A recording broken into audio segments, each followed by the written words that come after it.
الحمدللہ رب العالمین والصلاة والسلام علی سید الانبیاء والمرسلین اما بعد فاعوذ باللہ من الشیطان الرجیم بسم اللہ الرحمن الرحیم یا رب لک الحمد کما ینبغی لجلال وجہک وعظیم سلطانک رب اشرح لی صدری ویسر لی امری واحلل عقدۃ من لسانی یفقہوا قولی رب زدنی علما۔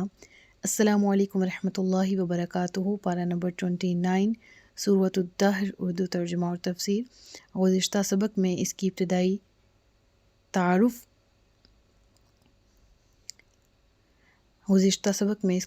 تعارف ہم نے پڑھ لیا۔ آج کے سبق میں آیت نمبر 1 سے باقاعدہ آغاز کیا جا رہا ہے، جس میں اللہ رب العزت ارشاد فرماتا ہے: هل أتى على الإنسان حين من الدهر لم يكن شيئا مذكورا۔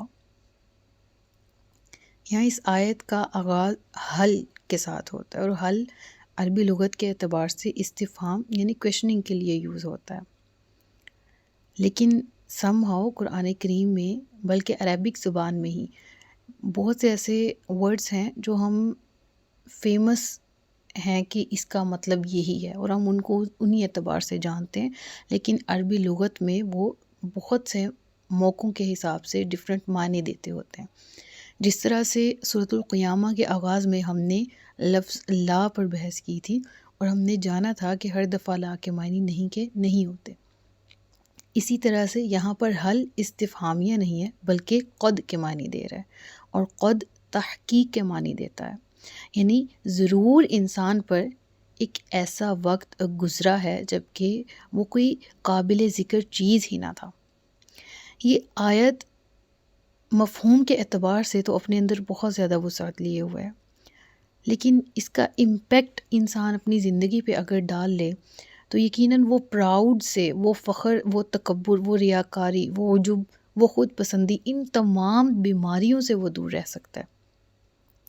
واللہ اگر آپ کو کوئی کسی بھی معاملے میں سپیریئر سمجھے، کوئی کہے کہ اللہ نے آپ کو کیا حسن دیا ہے، کوئی کہے کہ اللہ نے کیا عقل ذہانت دی ہے، کوئی کہے کتنا شعور آپ کے پاس ہے، کوئی کہے کتنا نالج آپ کے پاس ہے، تعریف ہوتی ہے انسان کی، اور یہی تعریف اس کو بیماری میں مبتلا کرتی ہے جسے خود پسندی کہا جاتا ہے، اور یہی خود پسندی آپ کو تکبر، فخر کی طرف لے جاتی ہے۔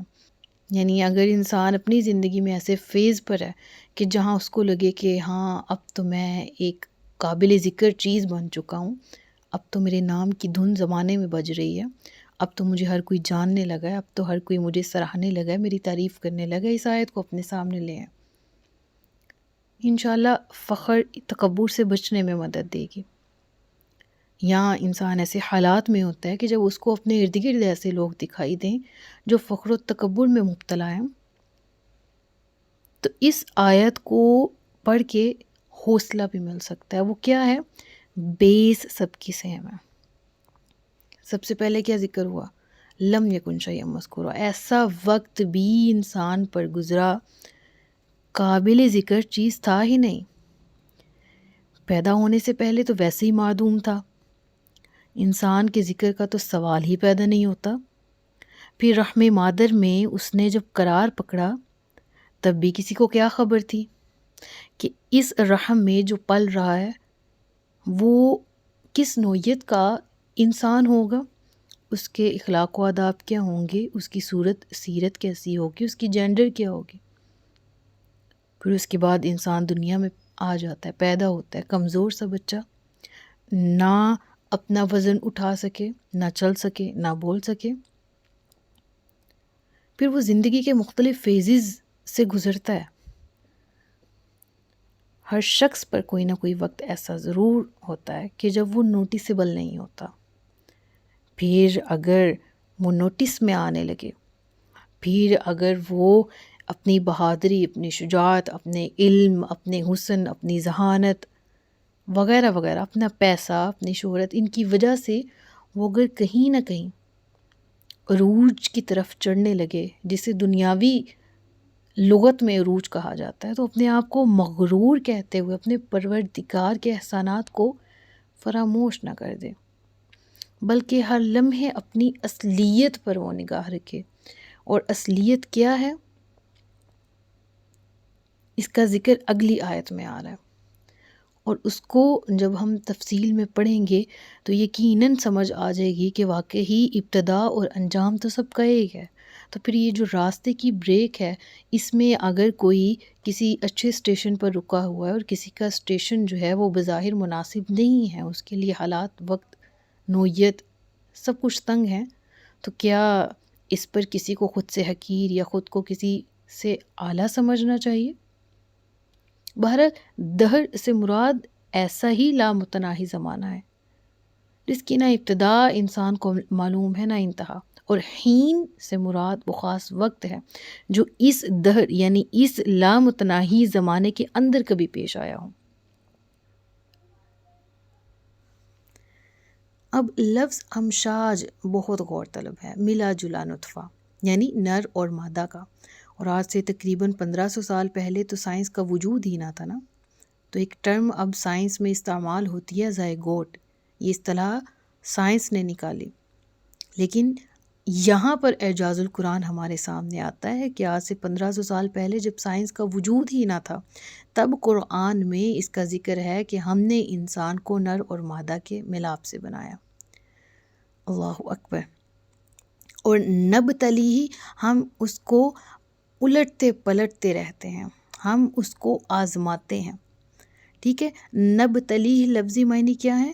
اگر الٹنا پلٹنا اس سے مراد لیا جائے تو مفہوم یہ نکلتا ہے کہ جب ہم نے نطفۃ امشاج یعنی ملے ہوئے نطفہ کو مختلف مراحل سے گزارا، یعنی پہلے نطفہ تھا، پھر علقہ بنا، پھر علقہ سے یعنی جمع ہوا خون بنا، اس سے پھر کیا مدغہ، ایک گوشت کی سی اس نے صورت اختیار کی، تو اس کے بعد اس نے مختلف اعضاء میں وہ اس کا بدن ڈھلا، تو اس کنڈیشن کو اللہ تعالیٰ نے کہا نبتلی، کہ ایسا نطفہ جس کو ہم الٹتے پلٹتے رہے۔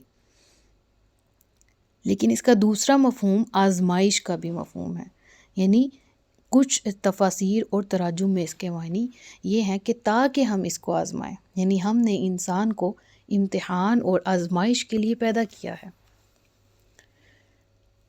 اب دیکھیے آیت کی ترتیب، انسان قابل ذکر شے ہی نہ تھا، ہم نے اس کو ایک ملے جلے نطفہ سے بنایا، ہم اس کو آزماتے رہتے ہیں، ہم اس کو الٹتے پلٹتے رہے، فجعلناہ سمیعا بصیرا۔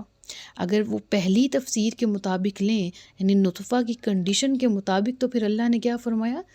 پہلے تو تم کوئی قابل ذکر شے تھے نہیں، پھر ہم نے تمہیں صورت دی، ہم نے تمہیں جسم دیا، ہم نے تمہیں انسان کے روپ میں ڈھالا، اور پھر تمہیں قوت سماعت دی، تمہیں قوت بصارت دی۔ اور پھر یہاں وہ پوائنٹ ہے جس کے بارے میں نے پچھلی سورہ میں بھی ذکر کیا تھا کہ رستہ اللہ رب العالمین نے دکھا دیا، بتا دیا، سمجھا دیا کہ سیدھا رستہ کیا ہے اور برا رستہ کون سا ہے جو برائیوں کی طرف یا برے انجام کی طرف لے جاتا ہے۔ اب انسان کو اختیار دیا گیا کہ وہ کیا چوز کرتا ہے، اور ساتھ ہی ساتھ کہا، دعائیں بھی سکھائیں قرآن کریم میں اللہ تعالیٰ نے، اہدنا الصراط المستقیم، اللہ جو سیدھا رستہ ہے مجھے اس پر چلا، مجھے اس کی گائیڈ لائن پرووائڈ کر، میں اس کو فالو کرنا چاہتا ہوں۔ اور اسی رستے کا ذکر یہاں پر اللہ نے کیا، انا ہدیناہ السبیل، ہم نے اس کو راہ سمجھا دی، سجھا دی۔ اس سے مراد ایمان سے متعلق وہ شعور یا وہ ہدایت اور رہنمائی ہے جو ہر انسان کی فطرت کے اندر پیدائشی طور پر موجود ہے، اور اس چیز سے کوئی انکار نہیں کر سکتا۔ یعنی فطرتاً انسان اندھا اور بہرا پیدا نہیں ہوا، بلکہ اللہ نے اسے ظاہری اور باطنی طور پر بہترین صلاحیتوں سے نوازا، جسمانی حواس بھی دیے، اور ساتھ ہی ساتھ اسے روح کی بصیرت بھی عطا کی۔ اما شاکرن و اما کفورا، اب چاہے تو وہ شکر گزار بن جائے، چاہے تو نہ شکرہ ہو۔ مراد کیا ہے یہاں پر؟ کہ ہم نے تو راہ دکھا دی، اب انسان ہے ظاہر ہے کہ جس انداز اور طریقے سے زندگی گزارے گا اسی کے مطابق اس کو آخرت میں بدلہ ملے گا۔ وہ یہ نہیں کہہ سکتا کہ ہم باؤنڈیڈ تھے۔ انسان کے پاس یہ آرگیو نہیں ہے کہ اس سے جبراً اعمال کروائے جا رہے ہیں۔ نہیں، اگر ہم کافر ہیں علیہ باللہ تو ہم جبراً کافر ہیں، اللہ چاہتا تھا تو ہم کافر تھے۔ ایک اس کی رضا ہے، ایک اس کی مرضی ہے، ایک اس کی اجازت ہے۔ یعنی کائنات میں جو کچھ ہو رہا ہے وہ اللہ کی اجازت سے ہو رہا ہے، لیکن ہم یہ نہیں کہہ سکتے کہ جو کچھ ظلم یا کفر ہو رہا ہے وہ اس کی رضا سے ہو رہا ہے۔ رضا کس میں ہے؟ سیدھے رستے پر اگر ہم چلتے ہیں، اس کو فالو کرتے ہیں، اس میں اللہ کی رضا ہے۔ اور ہمیں اس پوائنٹ کو جتنا جلدی ہم اس کو کلیئرلی سمجھ جائیں گے اتنا ہمارے لیے بہتر ہے۔ پھر اللہ نے راہوں کا ذکر فرمایا اور پھر ذکر کیا اِنَّا أَعْتَدْنَا لِلْكَافِرِينَ سَلَاسِلَ وَأَغْلَالًا وَسَعِيرًا، یقیناً کافروں کے لیے ہم نے تیار کر رکھی ہیں زنجیریں اور توق اور دہکتی ہوئی آگ۔ اور ان الابرار یشربون من کأس کان مزاجها کافورا، یقیناً نیکوکار بندے ایسی شراب کے جام نوش کریں گے جس میں کافور مکسڈ ہوگی، یعنی ایسی شراب، ایسا پینا کہ جس میں کافور ملا ہوا ہوگا۔ یعنی ایک طرف کفار اور مشرکین اور ان کے برے انجام کا ذکر ہے، اور دوسری طرف اللہ کے فرمانبردار اور نیکوکار بندوں کا اور ان کے اچھے انجام کا، کہ جن کو جنت کی نعمتیں عطا کی جائیں گی، اور جنت میں انہیں آب کافور کی آمیزش والی شراب طہور پیش کی جائے گی۔ اور شراب طہور مطلب پاکیزہ اور مطہر شراب، یعنی ایسا پینا جو عقلوں کو زائل نہیں کرے گا، جس سے دماغ پر کوئی اثر نہیں ہوگا۔ عین یشرب بها عباد اللہ یفجرونها تفجیرا، یہ ایک چشمہ ہے کہ جس میں سے اللہ کے خاص بندے پئیں گے اور جدھر چاہیں گے اس کی شاخیں نکال لے جائیں گے۔ اللہ اکبر! اگر وہ چاہیں گے تو اس چشمے سے اپنی مرضی کی نہریں نکال کر اپنے اپنے علاقے، اپنے اپنی ریزیڈنس کی طرف لے جائیں گے۔ یوفون بالنذر ویخافون یوما کان شرہ مستطیرا، وہ نظر کو پورا کرتے ہیں اور ڈرتے رہتے ہیں اس دن سے جس کا شر ہر سو پھیل جائے گا۔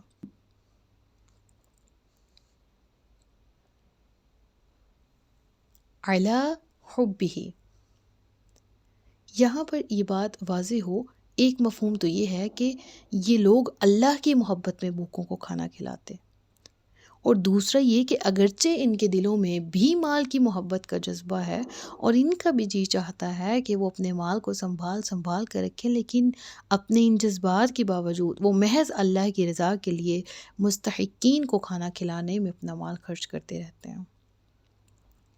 یعنی جو انفاق فی سبیل اللہ کرتے ہیں، لفظ علی حبہ کا اطلاق دو اعتبار سے ان پر کیا یہاں ان آیات کی روشنی میں ہوا، یعنی پہلا وہ اللہ کی محبت میں، دوسرا اگرچہ مال کی محبت رکھتے ہیں لیکن اللہ کی رضا کے لیے اس کو خرچ کرتے رہتے ہیں۔ اور اس حوالے سے ہمیں قرآن کریم کی دوسری سورہ میں بھی رہنمائی ملتی ہے، ان المصدقین والمصدقات، یقیناً صدقہ دینے والے مرد اور صدقہ دینے والی عورتیں، وقرضوا اللہ قرضا حسنا، اور جو اللہ کو قرض حسنہ دیں، یضاعف لہم ولہم اجر کریم، ان کو کئی گنا بڑھا کر دیا جائے گا، ان کے لیے بہت بڑا باعزت اجر ہوگا۔ تو پھر یہی کازز ہے نا کہ جب اللہ کے لیے، اللہ کی محبت میں اللہ کے دیے میں سے خرچ کریں تو پھر ان کو اللہ کتنی بلیسنگ سے نوازتا ہے دنیا اور آخرت میں۔ آیت نمبر 9 دیکھیے، آیت نمبر 9 دیکھیے، انما نطعمکم لوجہ اللہ، اور کہتے ہیں کہ ہم تو آپ کو یہ کھانا کھلا رہے ہیں صرف اللہ کی رضا کے لیے، لا نرید منکم جزاء ولا شکورا، ہم آپ سے نہ تو کوئی بدلہ چاہتے ہیں اور نہ ہی شکریہ۔ انا نخاف من ربنا یوما عبوسا قمطریرا، ہم تو ڈرتے ہیں اپنے رب کی طرف سے ایک ایسے دن سے کہ جس کی اداسی بڑی ہولناک ہوگی۔ اب یہاں پر اس دن یعنی قیامت کے دن کے بارے میں جو لفظ استعمال ہوا وہ عبوس ہوا، یہ ایسا شخص جو کہ کبھی زندگی میں مسکرایا نہ ہو، اس کے لیے یہ لفظ بولا جاتا ہے. یعنی ایسا شخص جو ہمیشہ غصے والا رہتا ہے یا اس کے ایٹیٹیوڈ سے ہمیشہ ایک طرح کی وحشت برستی رہتی ہے، ایسے شخص کو عربی میں عبوس کہا جاتا ہے. اور قمطریر اصطلاح کس کے لیے یوز ہوتی ہے؟ بہت ہی ہولناکی کو ایلیبریٹ کرنے کے لیے، ایک چیز کی طوالت کو ایلیبریٹ کرنے کے لیے. تو یہاں اس سے مراد میدان محشر کی وہ کیفیت ہے کہ جس کی وجہ سے کھرب ہا کھرب انسان متفکر اور پریشان ہوں گے، اور ان میں سے کسی ایک کے چہرے پر بھی مسکراہٹ کے آثار تک نظر نہیں آئیں گے. اللہ اکبر.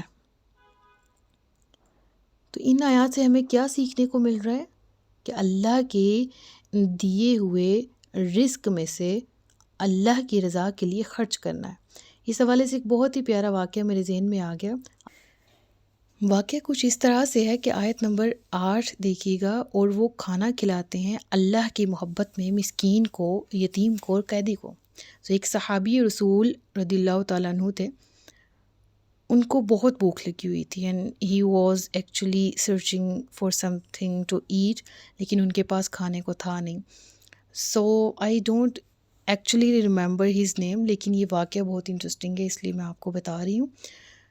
وہ کھانے کو تلاش کر رہے تھے، لیکن ان کو بہت بھوک لگی ہوئی تھی، اور یہ آیت کو وہ تلاوت کرتے جاتے اور ڈفرینٹ صحابہ کرام علیہم الرضوان کے پاس جاتے اور کہتے کہ اس آیت سے اللہ کی کیا مراد ہے. اور وہ سامنے والے جو صحابی ہوتے وہ اس آیت کی تفسیر سمجھانے لگ جاتے.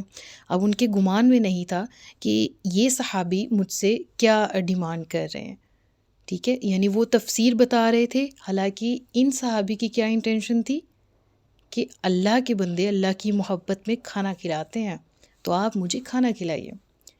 سو ڈفرینٹ صحابہ کے پاس گئے، تمام صحابہ رضوان اللہ علیہ مجمعین وہ سنتے اور آیت سکھانے لگ پڑتے. اتنے میں ایک صحابی رسول نے بوجھ لیا، اور جب ان کے پاس وہ پہنچے تو انہوں نے مسکرانا شروع کر دیا. ان کو بلایا، ان کو اپنے ساتھ بٹھایا، کھانا کھلایا، اور اس طرح سے اس آیت کی تفسیر انٹرپریٹ ہوئی. سو اس آیت سے ہمیں یہ سیکھنے کو ملتا ہے کہ ہمیں بھی اللہ کے دیے ہوئے مال میں سے خرچ کرنا ہے. اور آن اے ویری لائٹر نوٹ، اگر میری اسٹوڈنٹس میں سے کچھ نیکسٹ میٹ اپ میرے ساتھ رکھتی ہیں، اس آیت کو ذہن میں رکھتے ہوئے آپ نے مجھ سے ملنا ہے. ہوپ سو آپ کو بات سمجھ آ گئی ہوگی.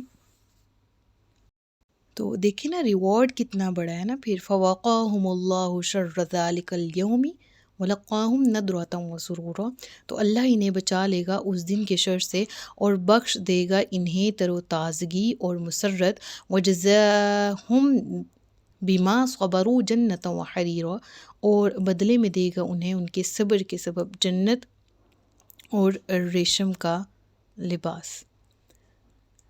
متکئین فیہا علی الارائک، وہ تکیے لگائے ہوئے ہوں گے اس میں تختوں کے اوپر. لا یرون فیہا شمسا ولا زمہریرا، وہ نہیں دیکھیں گے اس میں دھوپ کی حدت اور نہ سخت سردی، یعنی نہ ہی انہیں ٹھٹھرنے والی سردی کا سامنا کرنا پڑے گا اور نہ ہی دھوپ کی تپش کا. زمہریر ایسے سختی کو کہتے ہیں. اس سے معلوم ہوتا ہے کہ جو جنت کا موسم ہے وہ معتدل ہوگا، نہ بہت زیادہ سردی. زمہریر ایسی سردی کو کہتے ہیں جو کپ کپی طاری کر دے، اور نہ ہی جنت میں ایسی گرمی ہوگی ایسی کہ جو دھوپ کی تپش کی وجہ سے انتہائی تنگ کرتی ہے. تو یہاں سے مراد ہمیں یہ سمجھ آتی ہے کہ جنت میں جو موسم ہوگا وہ بڑا معتدل ہوگا، درمیانہ. نہ ہی دھوپ کی تپش اہل جنت کو تنگ کرے گی اور نہ ہی زیادہ ٹھٹھرنے والی سردی کا سامنا کرنا پڑے گا، کیونکہ زمہریر ایسی سخت سردی کو کہتے ہیں جو انسان پر زبردست کپ کپی طاری کر دے. نہ بہت سردی ہوگی اور نہ بہت گرمی.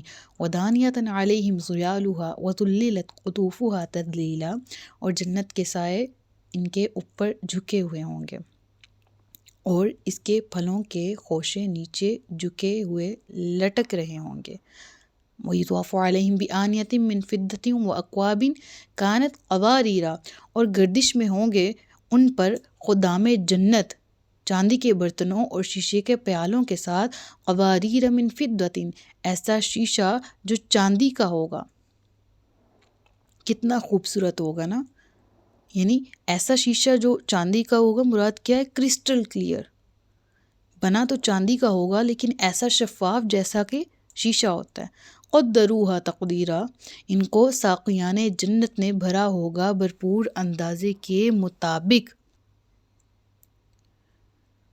وَيُسْقَوْنَ فِيهَا كَأْسًا كَانَ مِزَاجُهَا زَنْجَبِيلًا، اور جنت میں انہیں ایسے جام پلائے جائیں گے کہ جس میں زنجبیل ملا ہوا ہوگا۔ اور یہ کیسا لیکوڈ ہے؟ کہاں، کس چشمے سے نکلتا ہے؟ عَيْنًا فِيهَا تُسَمَّى سَلْسَبِيلًا، یہ ایک چشمہ ہے اس جنت میں جس کا نام سلسبیل ہے۔ وَيَطُوفُ عَلَيْهِمْ وِلْدَانٌ مُخَلَّدُونَ، اور ان پر گردش میں رہیں گے ایسے لڑکے یعنی خدام جنت جو ہمیشہ اسی عمر اور شکل میں رہیں گے، یعنی بڑھاپا ان کو نہیں آئے گا، ہمیشہ ایکٹیو ہوں گے۔ اِذَا رَأَيْتَهُمْ حَسِبْتَهُمْ لُؤْلُؤًا مَنْثُورًا، جب تم انہیں دیکھو گے تو محسوس کرو گے کہ جیسے وہ موتی ہیں بکھرے ہوئے۔ کیا بات ہے، سبحان اللہ۔ وَإِذَا رَأَيْتَ ثَمَّ رَأَيْتَ نَعِيمًا وَمُلْكًا كَبِيرًا، اور تم جہاں بھی دیکھو گے وہی نعمتیں ہی نعمتیں اور بہت بڑی بادشاہی دیکھو گے۔ عَالِيَهُمْ ثِيَابُ سُنْدُسٍ خُضْرٌ وَإِسْتَبْرَقٍ، ان کے اوپر لباس ہوں گے باریک سبز ریشم کے اور گاڑھے ریشم کے۔ کپڑے کی نوعیت کا ذکر ہے یہاں پر۔ وَحُلُّوا أَسَاوِرَ مِن فِضَّةٍ، اور انہیں کنگن پہنائے جائیں گے چاندی کے۔ وَسَقَاهُمْ رَبُّهُمْ شَرَابًا طَهُورًا، اور پلایا جائے گا انہیں، یعنی ان کا رب انہیں پلائے گا نہایت پاکیزہ مشروب۔ إِنَّ هَذَا كَانَ لَكُمْ جَزَاءً وَكَانَ سَعْيُكُمْ مَشْكُورًا، اور کہا جائے گا یہ تم لوگوں کے لیے بدلہ ہے اور تمہاری جد و جہد مقبول ہو چکی ہے، یعنی دنیاوی زندگی میں جو تم رضا الہی کی طلب کے لیے کوششیں کرتے تھے وہ اللہ کے ہاں قبول ہو چکی ہیں، اور اس کی قدردانی کے طور پر تم لوگوں کو آج جنت اور اس کی نعمتوں سے نوازا جا رہا ہے۔ اللہم ربنا اجعلنا منہم، اے اللہ ہمیں ان لوگوں میں شامل فرما جن لوگوں پر تیرا انعام ہوا۔ صدق اللہ العلی العظیم وصدق رسولہ النبی الکریم، سچ فرمایا اللہ نے جو عظمت والا ہے، اپنا بہت سا خیال رکھیے گا، مجھے دعا میں یاد رکھیے گا۔ تاجدار ختم نبوت زندہ باد، پاکستان پائندہ باد۔ السلام علیکم ورحمۃ اللہ وبرکاتہ۔